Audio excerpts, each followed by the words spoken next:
Πες το έχω πει πάρα πολύ. Γύρισε και μου είπε ότι είμαι αμόρφωτη. Γύρισε και είπε ότι δεν θέλει να μου μιλάει γιατί δεν είμαι ομοιάτη. Έτοιμοι! Κάθε νίκη θα φέρει μία νεκροκεφαλή. Θα πρέπει να τα δώσουν όλα. Ρε, τι κάνετε! Θα χάσω το νου μου, ρε.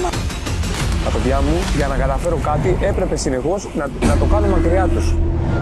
Ξέρεις τι, όσο έχουμε οικογένεια, είναι πάρα πολύ δύσκολο. Όπως σας είπα, το φετινό Survivor θα έχει αρκετές ανατροπές.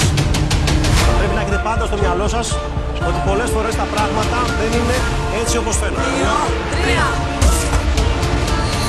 3. Ήρθε η ώρα λοιπόν για μια ανατροπή που ίσως κάποιους τους σοκάρει. Γιάννη.